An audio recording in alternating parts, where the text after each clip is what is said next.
Jody is also the archivist at Shepherd University at the Byrd Center for Congressional History. And they also run lectures up there. I've seen you there. So his degree is in public history from Shepherd University. And he's a native of Burkittsville, so he's from this area, has a vast knowledge about this area. And among other things, as we said a minute ago, he's an organist. So if you run out of questions, ask him to play some. Okay, Jody, go ahead. All right. Well, thank you very much, Ed, for that introduction and for the invitation to come and speak before you today. Thank you all so much for coming out, and a special thank you to the Lovettsville Historical Society for inviting me to come and speak today on a subject. We're going to cross the border and go a little bit north over to Maryland today and talk about the town of Petersville, which we've, of course, titled A Forgotten History, because a lot of us, depending on which way you may go to work every day, you drive through Petersville, may not even know that you drive through Petersville.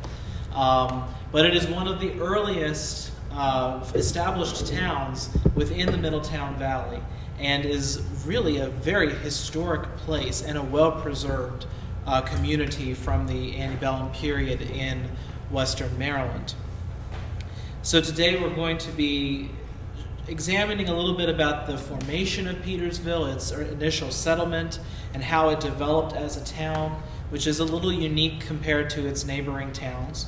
And then also looking at some of the very intriguing figures from Petersville's history, and also some of its beautiful architecture, which you can still admire today, which is one of the best things about Petersville, is that it is so accessible and then so well preserved. So it's a little bit faint, I know, but running across the top there, you see US 340, which of course is the highway that most people cross by Petersville on. But just south of that, running across, is the old Maryland 180, the original 340, and even older than that, the Harper's Ferry Frederick Stage Road. And it's that road that really forms the backbone of the village of Petersville. Petersville basically lies from where the old Harper's Ferry Frederick Road crosses Little Catoctin Creek, which is just off the left side of the picture there, and then runs east over toward Jefferson. The road that's running north, just so you can get your bearings, that you see runs north and then the bridge crosses over 340, that is Catholic Church Road. So you might recognize that bridge that you go under on 340. But basically, when you're coming up 340 and you go under the Catholic Church Road Bridge, and then you go under the St. Mark's Road Bridge, you've basically then passed Petersville. So it's blink and you miss it, but it's definitely worth getting off the highway to stop in and see. Petersville is one of the towns in historic Middletown Valley, set among the rolling hills and large agricultural fields of its south-central region. Its earliest settlers, predominantly English, established a gentrified, almost Tidewater-like enclave surrounded by the predominantly German-settled valley. The region's early economic prosperity was built largely on the institution of slave labor, which fueled the village's plantations. Though an enlightened community which valued cultural institutions and education very quickly developed along the old stage road leading from Frederick to Harper's Ferry. Today I want to share with you some details of this really unique and marvelous community in the valley, and hope that you gain maybe a new appreciation, or at least enough curiosity to jump off 340, take the old way through, and check out this really incredible town. So the formation of the area that we call Petersville today is tied to a very large land tract called the Maryland tract. Notice the spelling, Merryland, so a little bit different, but it sounds just like the state. This tract of land was surveyed in 1730 by Benjamin Tasker, member of the upper chamber of the provincial legislature of Maryland, and the tract ran from the southernmost part of the Pleasant Valley, which is the valley to the west of the Middletown Valley. It's basically the far eastern part of Washington County, Maryland. basically covering the area of a town that was called Weaverton, which is even more of a ghost town than Petersville because it's under 340 today. The tract then extended all the way north, about halfway to Burkittsville, all the way east to cover the village of Petersville, and basically it ran as far east as the center of Brunswick. So if you can kind of get your bearings on that map, it's a large tract of land. When it was originally surveyed, it was totaled 5,000 acres, and the tract was conveyed to Captain John Covell, a merchant, on July 15, 1731.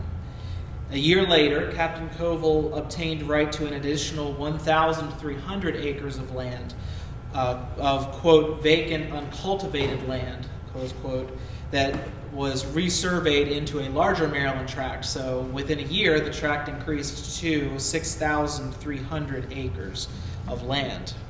And he had land here, I believe, right? Yes, because he traded along the Potomac River, and brought a lot of the early merchant business up into what was then still a largely unsettled piece of Maryland. Captain Covell dies in 1755, but not before he had made plans for the development of his tract of land, the Maryland tract.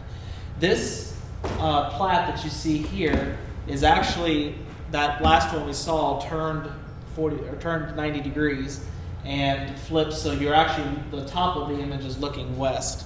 Potomac River would be running along the left over here. This patent was taken out in the 1750s and surveyed for Captain Covell's son Thomas. And the plan was for the Maryland tract to be divided up into these lots, averaging somewhere between 250 and 300 acres of land. And the plat does list certain names that were, we assume, prospective owners or purchasers of these early tracts of land. You see names including Garrett, Philpott, Lee, we have Bruce, Magruder, West. And a lot of those names would eventually become the founding families of the village of Petersville. But only one of those families marked on that map is actually documented as having settled on the tract when a census was taken of the province of Maryland in 1733, and that is John West, Jr. In 1764, an ad appears in the Maryland Gazette advertising the sale of land on the Maryland tract. And the advertisement describes the tract as, quote, lying along the foot of the lower side of the Shenandoah, spelled Shenandoe, mountain, which we assume they're referring to South Mountain as Shenandoah Mountain. Along the banks of the Potomac River, spelled Patowmack,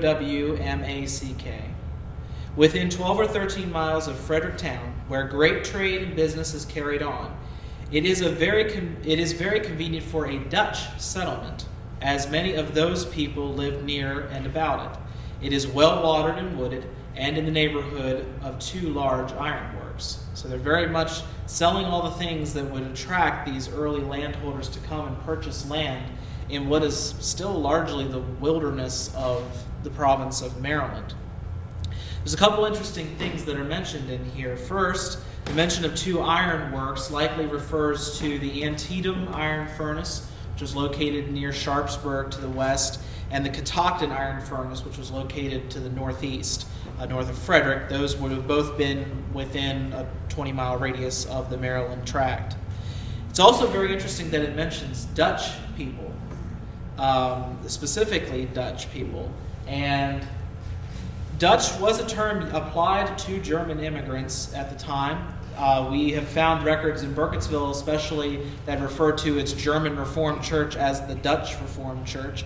And of course we still use that term today when we describe the Pennsylvania Dutch, which are really Germans, but we call them Pennsylvania Dutch. So it's likely that that Dutch is referring to German immigrants who by this time have definitely began their migration south out of Pennsylvania, down the valley, and eventually, of course, coming into this area here in Lovettsville and further south.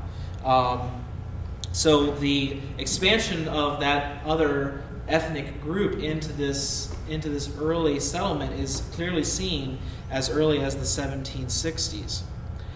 So a lot of those towns that those early German immigrants are going to establish are still present today in the valley. Jefferson, Middletown, Burkittsville, those are communities that lie around Petersville and around the Maryland tract. Various neighboring landholders and surveyors, including Thomas Cressup and John Hawkins Jr., a magistrate of Prince George's County, bought and sold portions of Maryland throughout the 1760s and 1770s. So the land tract history gets very convoluted after this advertisement for sale, because it gets kind of carved into different pieces and sold and bought. John Hawkins actually owned all of the land on which the city of Brunswick today sits, on a tract. If you ever study into old land tracts, one of the most entertaining things are the names.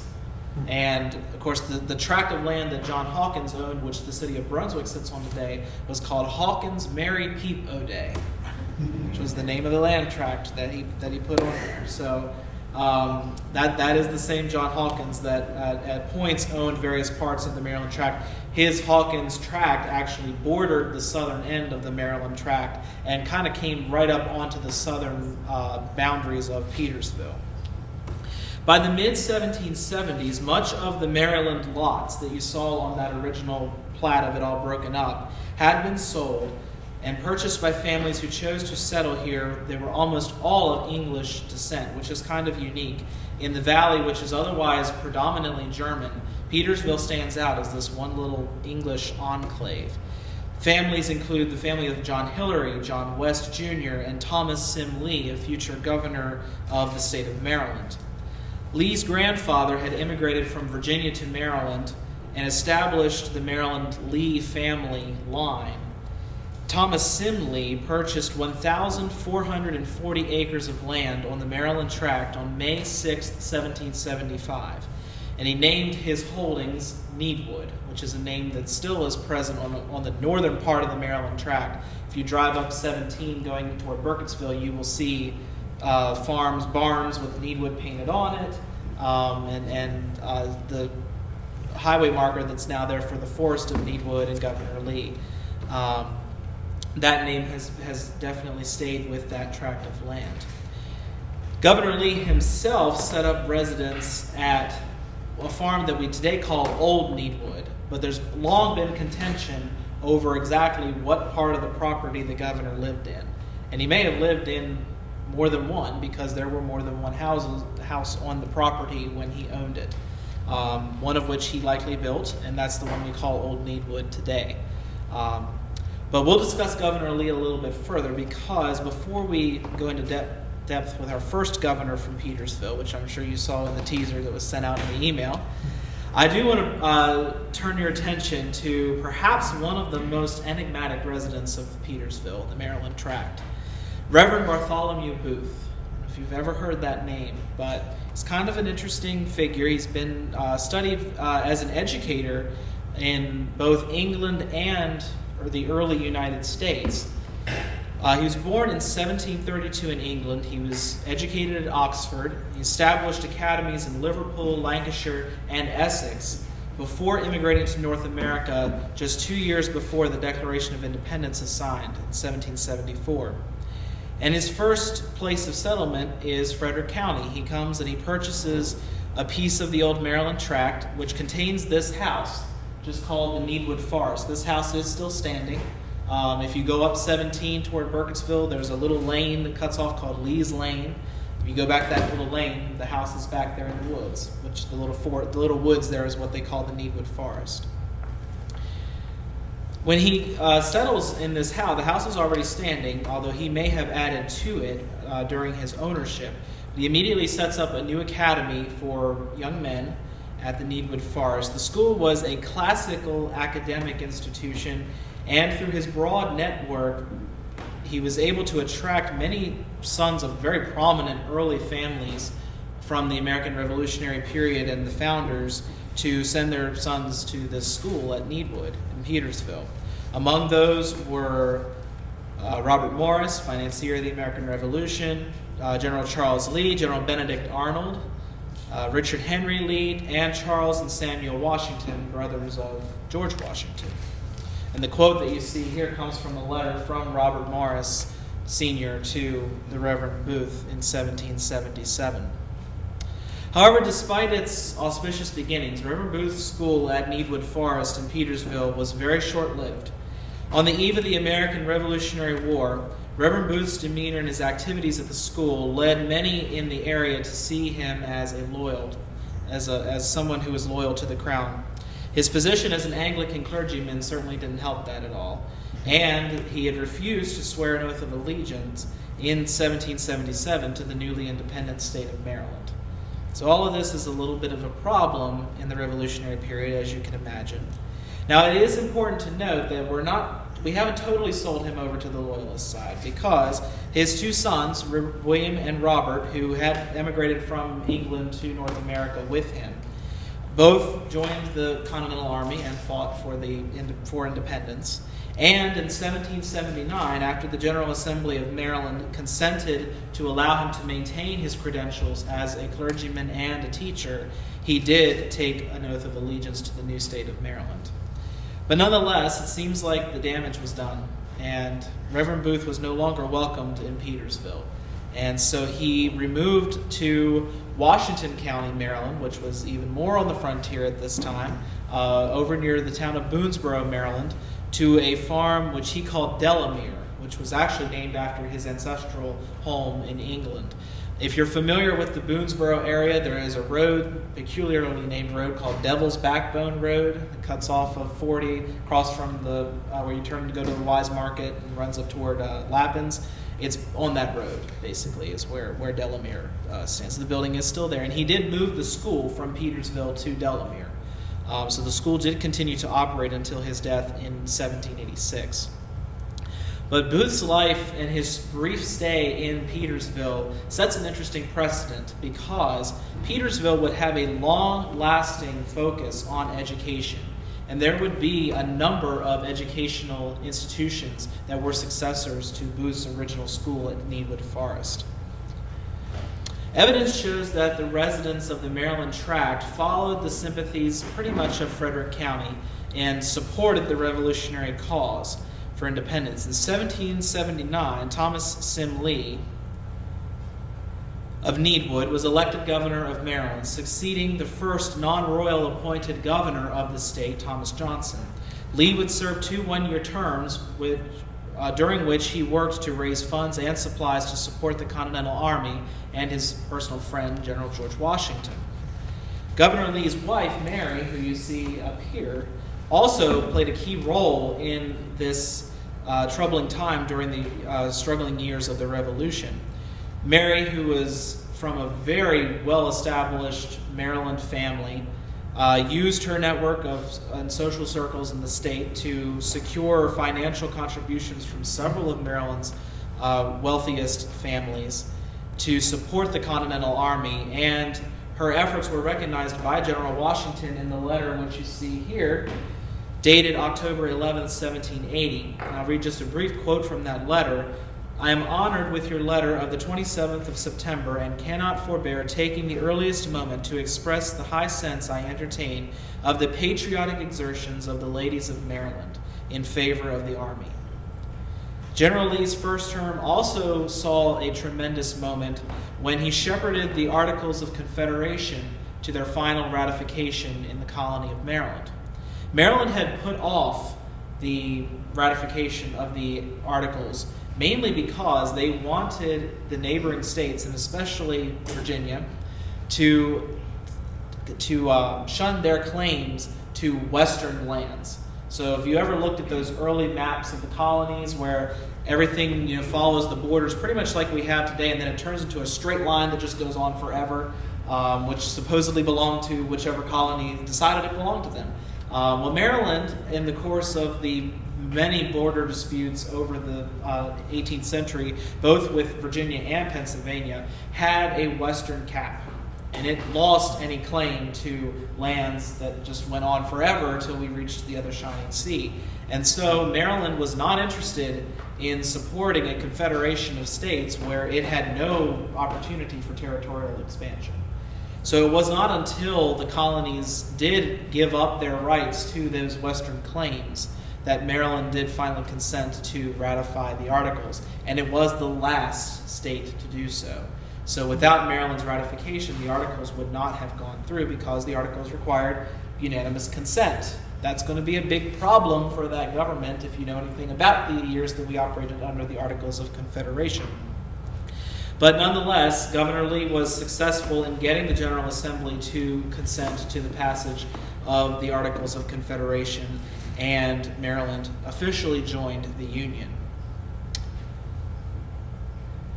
Thomas Sim Lee left Annapolis in 1782 after leading the state through some of the darkest years of the American Revolutionary War, and seeing its place in the new nation sealed through the ratification of the Articles. In 1783-1784, Lee represented Maryland in the Continental Congress. He then served as a member of the Maryland House of Delegates, during which time he declined to serve as a delegate to the Constitutional Convention in Philadelphia. Lee did ultimately support the new government under the Constitution and helped to secure Maryland's endorsement of the new Constitution. Lee was again elected governor in 1792 and served another 2 terms, during which time he again came to the aid of George Washington, this time President George Washington, to suppress one of the young United States' first domestic insurrections, the Whiskey Rebellion.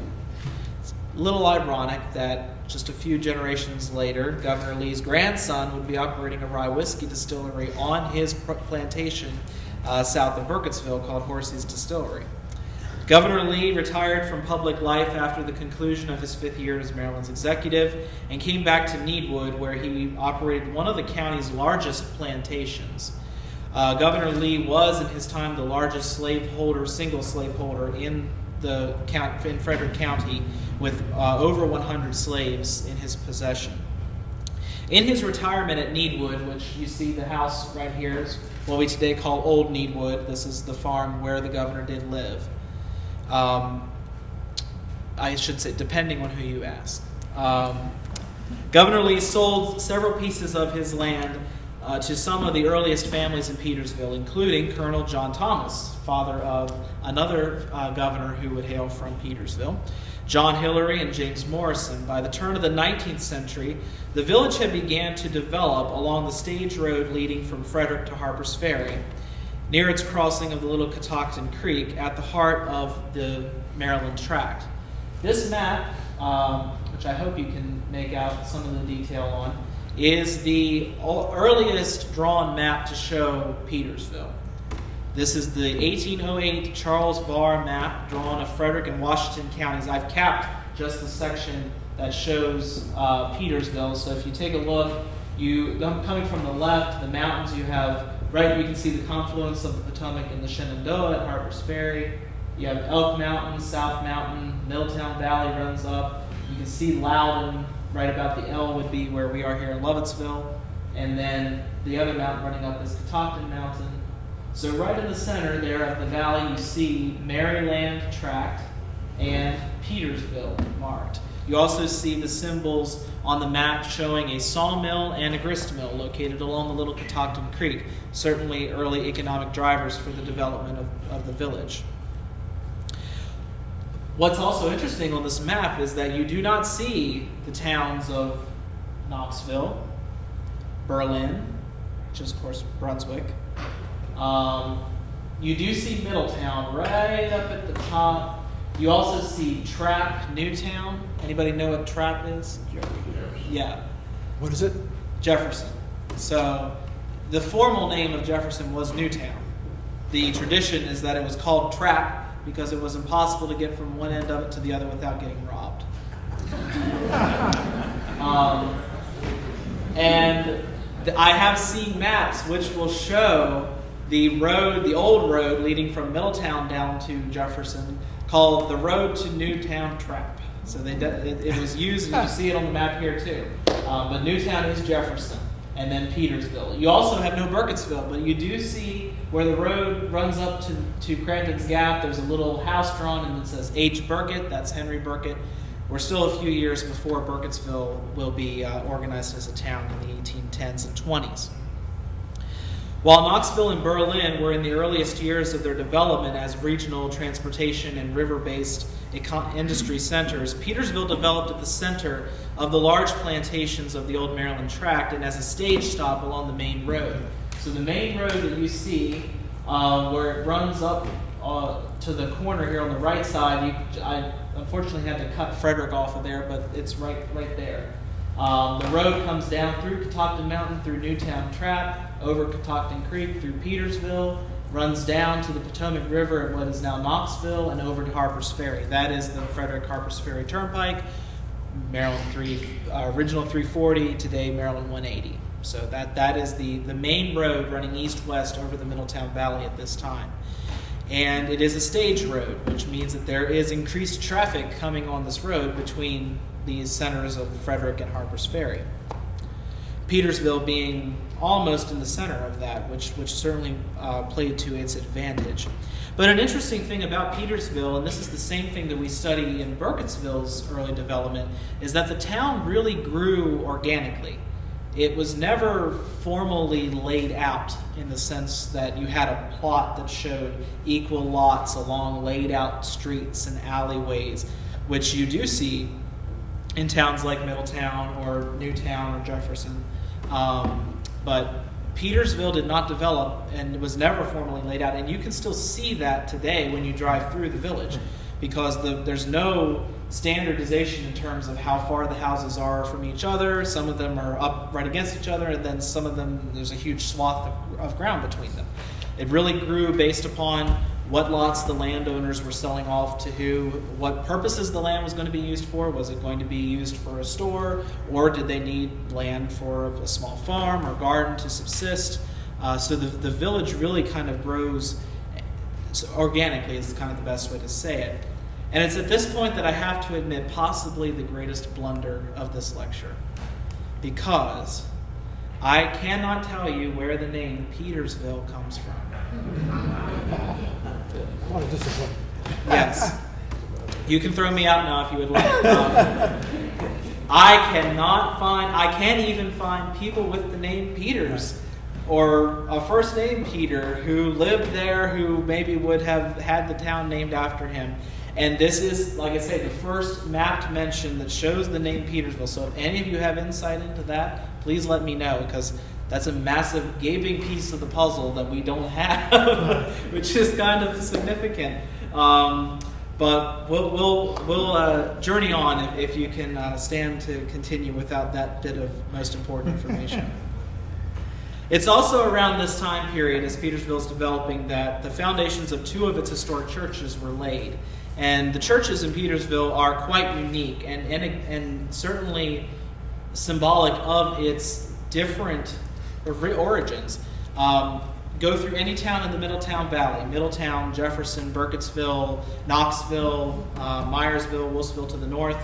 And the oldest churches that you're going to see, even here in Lovettsville, I think the case would be Lutheran, German Reformed. In Petersville, we have Episcopal and Catholic.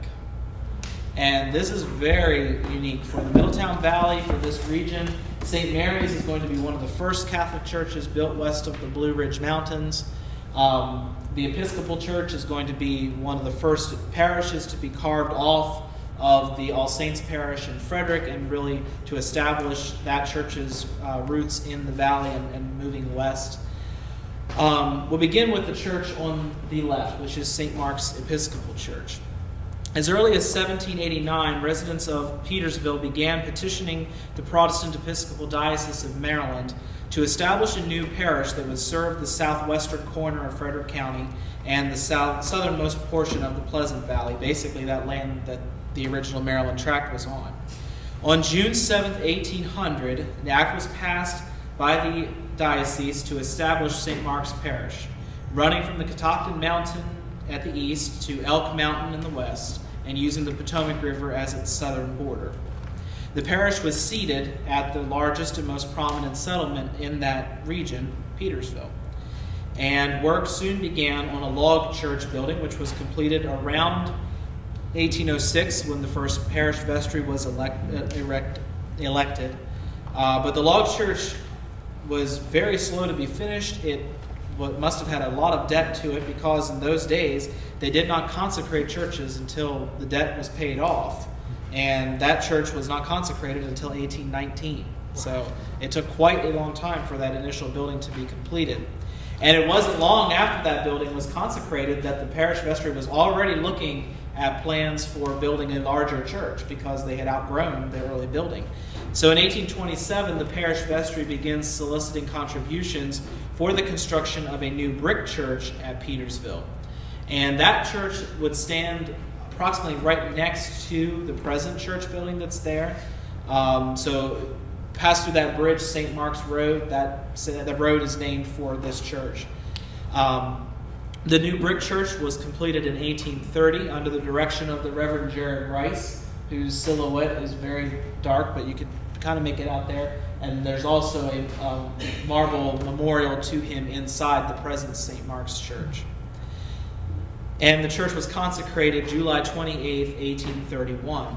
Unfortunately, no image survives to show us what that building looked like, what that second brick church at St. Mark's looked like. But we do have an incredible document that gives us some insight into what that church looked like, but also gives us a wonderful image into the early development of Petersville in this era. So this is the chart of the pews that were rented. We rented pews at the churches at this time. No passing the plate. The pew list for the second St. Mark's Church, the list is dated 1844.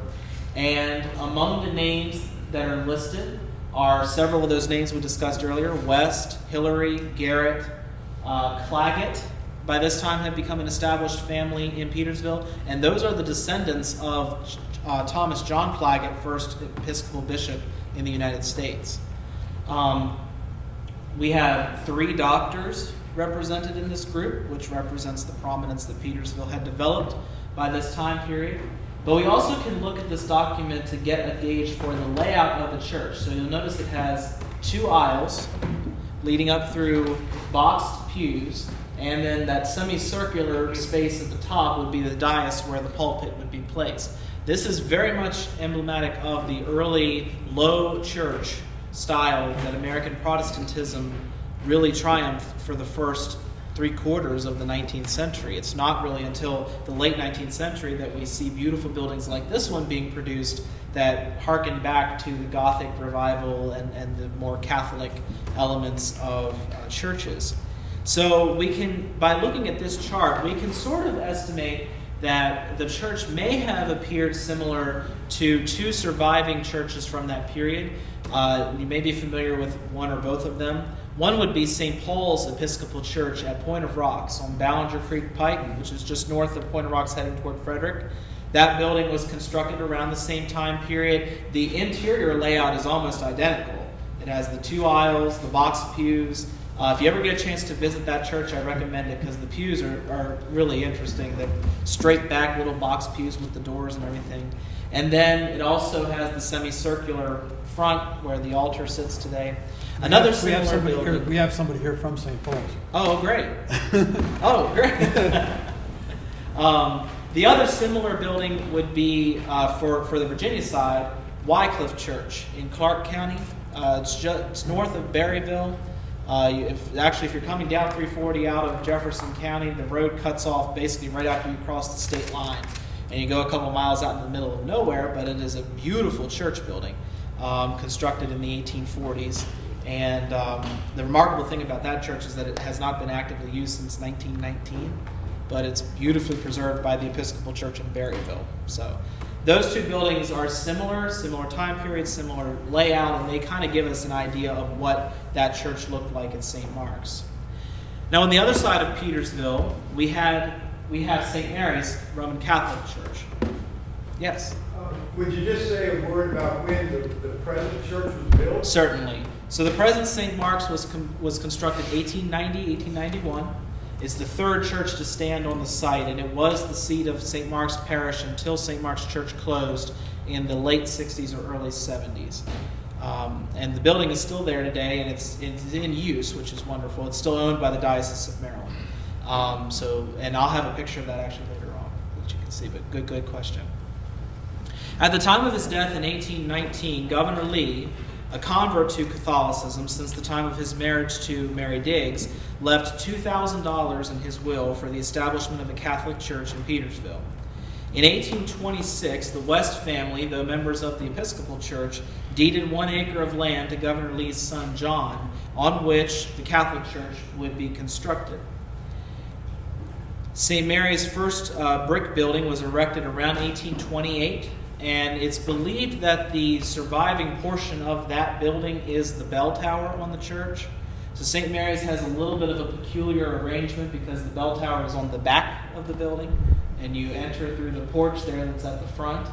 But thanks to some, definitely a book I recommend reading is The History of St. Mary and St. Francis of Assisi Parish. It was published a few years ago by Connie Koenig in Brunswick. An excellent study of these churches, and I owe a lot of gratitude, which I'll express toward the end of the lecture, on finding the history of St. Mark's. But thankfully, St. Mary's history has been pretty well documented and put together thanks to that work. But it's interesting that St. Mary's Church is very closely based on the original St. John's in Frederick, which had a bell tower at the back of the building and the porch on the front. So there is some basis for the kind of strange layout. St. Mary's would be largely rebuilt in the late 1800s and the 1870s, 1880s, and the building as it's seen in that image really results from that rebuilding. But what's very interesting about St. Mary's history is that it was originally populated by, and still today bears the legacy of being a church built for the slave population at the Needwood estate. Governor Lee, the tradition is that when Governor Lee was courting Mary Diggs, her father would not consent to the marriage unless Lee promised to raise their family Catholic. Lee had been an Anglican. And so he did agree, and he actually converted to Catholicism himself and raised his family Catholic. He also converted and or raised all of the enslaved men and women on the Needwood plantation as Catholics. And there are still descendants of those slave families that are among the membership of St. Mary's today. It's really quite a remarkable legacy that's intact there. When did it become integrated then? Was it solely black at first? It was integrated from the beginning. Mm-hmm. Yes, it's a very, very unique church, and it was served by Jesuit priests for most of the 19th century before it became a station and had its own assigned priest in the early 20th century. But the institution of slavery is irremovable from the development and early history of Petersville. Petersville, as I mentioned earlier, being almost Tidewater-like, in the sense that it really was this small plantation culture in the midst of what was predominantly German subsistence-based agriculture economic system. And that really is a driving factor in why Petersville developed so differently from the towns around it. The institution of slavery for the families that inhabited the Maryland tract was essential to reaping profits from their fields and their farms. The census records of the early United States provide us a window into the totals of the enslaved populations in Petersville. The 1800 census, which is before there was a Petersville district, so this actually encompasses most of the Middletown Valley, recorded 879 slaves as living in the area. That is approximately 20% of the total slave population of Frederick County. The 1840 census, which by this time there is a defined Petersville district which has its own data, shows almost 2,000 slaves inhabiting the plantations in the village. That's about 60% of the overall population. That is, as far as the data shows, the highest that ratio would be, because by the 1850s it began to decline sharply, and in the 1860 census there are 558 slaves recorded in the Petersville district on the old Maryland tract. And though it's difficult to substantiate this with records, but it's likely that the Middletown Valley was certainly a path north for escaped slaves. And so one of the things that you see pulled here is an advertisement taken out in the Hagerstown newspaper for a runaway slave from the Maryland tract named Levin Evans. We also see over here on this public sale ad at the very bottom, Negroes for Hire. So it's certainly, yes. What was the work that the slaves did in Petersville area? In Petersville. So Petersville is not a heavy cotton producing area because of the climate. Most of the farms, we know they grew a lot of grain on the farms in the Needwood area because they later supported rye whiskey distilleries, two very large ones on the old Maryland tract. The early slaves likely also were involved in timber and also charcoal manufacturing, which was a common industry at the time in the valley. It's hard to imagine today. One of the things we talk about at Burkittsville with the Civil War is that there are accounts where people living along South Mountain talk about seeing the armies coming over the next mountain, and people today look at the valley and they go, how is that possible? But the thing you have to remember is that by the time of the Civil War, the valley had for over a century been cut for timber, both for building houses, for heating, for charcoal production. So there's several different industries which slaves could be employed in on these farms. And they certainly were integral to the wealth of the families, the landholding families. Yes? You said that St. Mary's was integrated from the beginning, but were the services separate for blacks and whites, or did they worship together? All indications is that they worship together. It's a very interesting, I think it's largely from the precedent set by Governor Lee in his practices, and it's likely that masses were taking place on the Needwood estate prior to the building of the first St. Mary's. There was a log structure near the church which Governor Lee had given to the early congregation for their use, but all indications say that it was integrated from the beginning. And as we look to the Civil War period, Petersville is by no means clear-cut. It's almost a repeat of how we were during the Revolution when we had Governor Lee supporting the Continental Army and Reverend Booth over here at his school refusing to take his oath of allegiance, because we're very divided in terms of the sympathies and what families we're siding with. Before we get to the Civil War, though, I apologize that this is so dark, but one of the amazing discoveries made in the process of preparing this lecture was the original parish register for St. Mark's Parish, which was found at Grace Church in Brunswick. And even the minister did not know they had it, so I totally geeked out when we opened up. It was my national treasure moment because we opened a safe and there it was, and it was, oh, wow. So one of the interesting things that we found is we flipped through this book, and this is not the earliest register. It is the 1852 to 1886, I want to say, era register. It covers the Civil War period, which is very valuable. And it's interesting that for the fact that it does mention the enslaved populations in the Petersville district. This specific page mentions a baptism of Lucy, daughter of Margaret and Richard Bowen, slaves of H.C. Duval, born May 24th, 1858. What's very unusual about this specific listing is that the names are given, and that's not always the case. When Governor Lee died in 1819, his will passed to his 3 children over 110 slaves who are only named by their first name. And even in this same parish registry, we can look at some of the records and see a baptism November 4th of one colored child, no name. There's one colored infant over on the other page. So it really ranges. The documents are so fragmented that it's very hard to get a close examination of the life that slaves lived in the Petersville area. But fortunately, thanks to the work done by some historians, and especially in studying St. Mary's Church, we are getting a much clearer picture of how those populations lived and interacted with the free inhabitants of the Petersville district.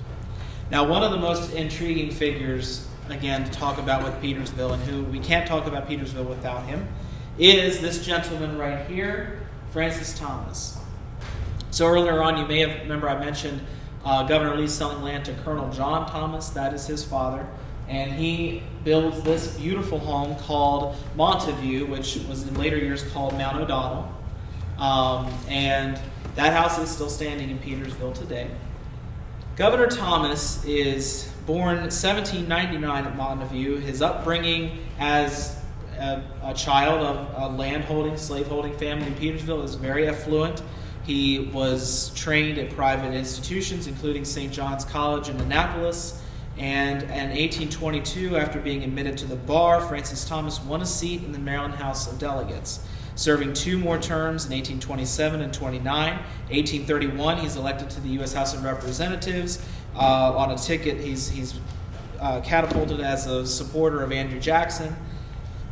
And while early on he ran as a Democrat, one thread throughout his life is that, and this is where it gets complicated, but he espoused abolitionism and was quite outspoken at times in his career, in his statements toward the institution of slavery. As a congressman, he was involved in certain measures that came up in the state of Maryland. In 1850, he serves as a delegate to the state's constitutional convention, which does not end up producing any concrete measures to solve the slavery question, but it certainly was one of the issues of debate. Thomas is elected in 1842 as Maryland's 26th governor. So this is our second governor from Petersville. And unfortunately, not quite as illustrious as a political career as Governor Lee before him, because Thomas's single term as governor of Maryland is marred with scandal. He has possibly the nastiest public divorce you could imagine from his wife, Sally Campbell Preston McDowell. So bad that he publishes a pamphlet accusing Sally of everything imaginable and completely exonerating himself from the whole situation, which he then distributes to the General Assembly of Maryland, Annapolis. It's bad. It's bad.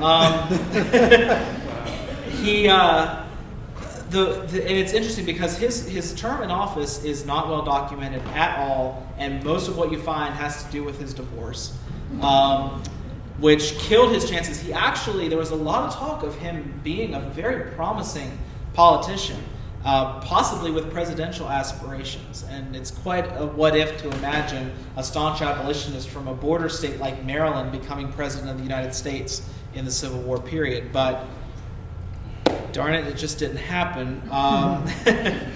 The one other issue we can find is that Maryland was saddled with quite a lot of debt in this period. It seems like a lot of that stemmed from capital projects supported by the state, including the Sino Canal, B&O Railroad, building of the National Pike. And Thomas was unsuccessful in finding a way to get that debt resolved. He had proposed a direct tax at one point, which was just as unpopular then as it would be today, and it just totally marred his chances of advancing beyond the governor's seat. He lost re-election in 1845, and it kind of leaves the picture for a little while. He does go back to Congress in 1861. He would serve in Congress till 1869, and then serve as ambassador to Peru.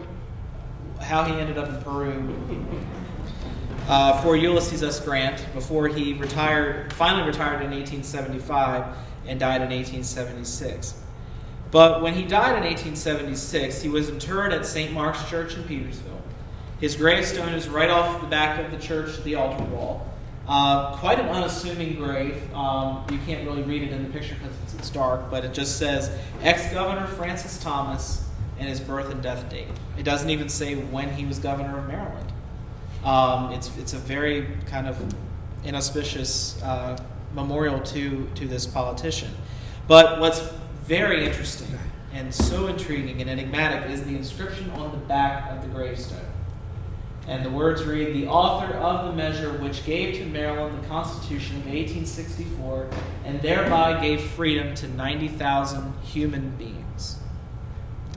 So, the problem with this is that it is recorded that Thomas wrote that himself. He wanted that, it was his wish that would be inscribed on the back of his gravestone. And what history has not quite left us or made it easy for us to find is exactly how he was involved in the ratification of Maryland's Constitution of 1864. The Constitution of 1864 replaces that one ratified in 1850, but it only lasts for 3 years. Because in 1867, the state ratifies a new constitution, which is actually our current one that we're still governed under. But historians look back at that 1864 Constitution as doing two things. One, it created the position of lieutenant governor. We didn't have that before. And two, it abolished slavery. Maryland became the first slave state in the Union to abolish the institution by popular vote when it ratified the Constitution of 1864. And regardless of exactly what Governor Thomas's involvement in that process was, he certainly saw it as the greatest moment to occur in his home state during his career. And if there's one redeeming quality about him in the end, it is his views on the scourge of slavery in Maryland and in his own hometown.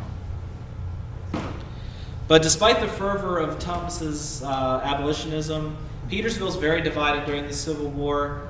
This photograph taken is perhaps one of the most interesting to come out of Petersville during the Civil War because this image is taken at Old Needwood. This is Governor Lee's house. At this time, it's inhabited by a family whose last name is Gouverneur. And sitting on the porch steps is none other than Union General George B. McClellan and his wife and his mother and some of his staff. What I also particularly love about this photograph is that you see a slave woman standing over to the side against the porch.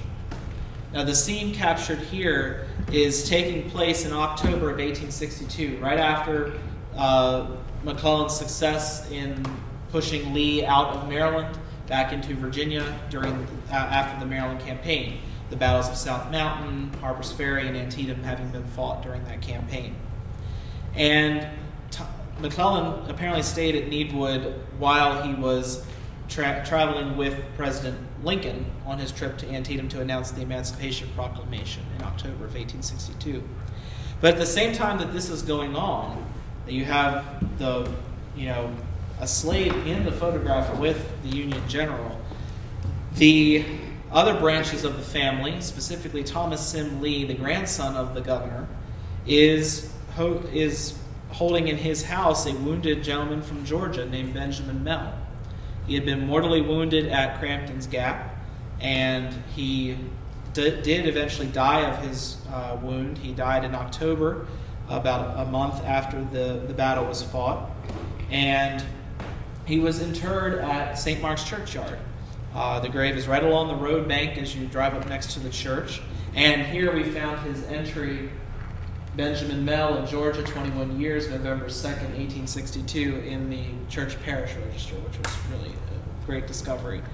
And what's also interesting about this particular page in the register is that you go from having either very old people or very young people to having 21 years, 21 years, 21 years.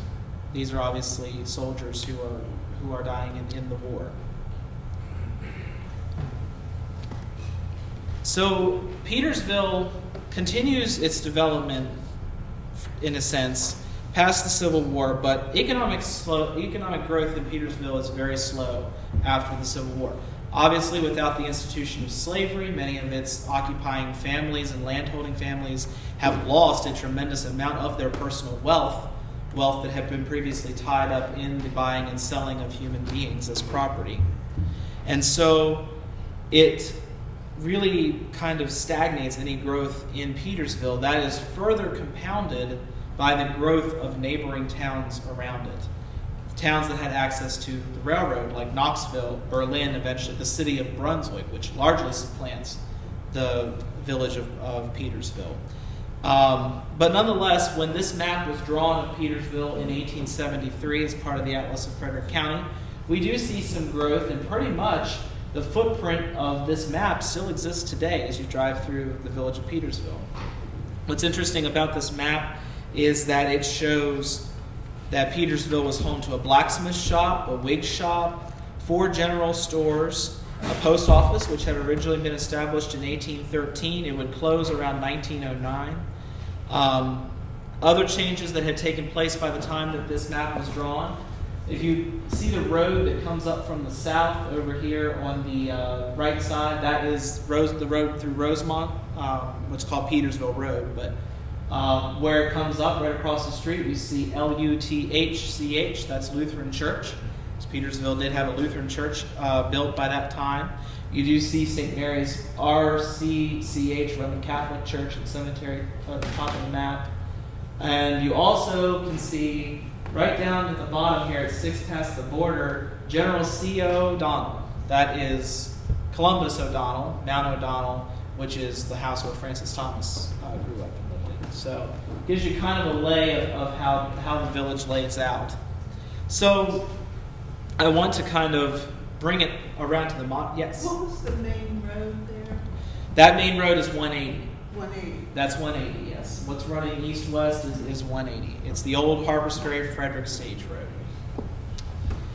So to kind of bring it up to the full circle, I want to give you something that you should recognize today. If you drive up 180 into Petersville, some of these places should look familiar. Might notice that when you first come up past Sheets McDonald's, go across through the circle, and head toward Jefferson, you pass a farm called Barleywood. Barleywood actually was the site of an early school, one of the schools that followed in the grain of Reverend Booth's Academy. This school was ran under the direction of the Episcopal Church at St. Mark's and operated for a few decades in the antebellum period. One of the students to graduate from that seminary, which this was a female seminary at Barleywood, was, and her name just slipped in my head. Her last name is Eister. She did go on to become a fairly successful Victorian-era novelist. She wrote a lot of books out west, and she graduated from the Barleywood Seminary. Coming a little bit further into town, the little garage that you see on the side here is not an original building itself, but it does sit on the approximate site of the blacksmith shop. Right where the little creek comes under the road, you'll see the letters BS, that stands for blacksmith. And then right past it is a stone building, which was Petersville's fifth church building. This building actually originally was constructed by Governor Thomas as a town hall for Petersville, although Petersville was never incorporated. Then it became a Methodist church, and around the turn of the 20th century, it became a German Reformed church. So again, indicating that shift in the population in Petersville in the early 20th century. Of course, St. Mary's Catholic Church is still a very prominent landmark in Petersville, and one definitely worth stopping by to explore. The church has also recently been beautifully restored. The front portico they took down the ugly old cinder block columns and put up plain Doric columns as the original church had, and restored the portico, and it looks very beautiful. And I'm told there are plans to restore the belfry, including straightening the cross on the top of it. If you ever pay attention closely at St. Mary's, it's a little bit off the side. These photographs are particularly interesting because they show African American students being taught in the parochial school at St. Mary's. And again, following that vein of educational institutions in Petersville, St. Mary's Church early on was the site of a parochial school for African American children in the Petersville district. This is the interior of St. Mary's. It's kind of dark, but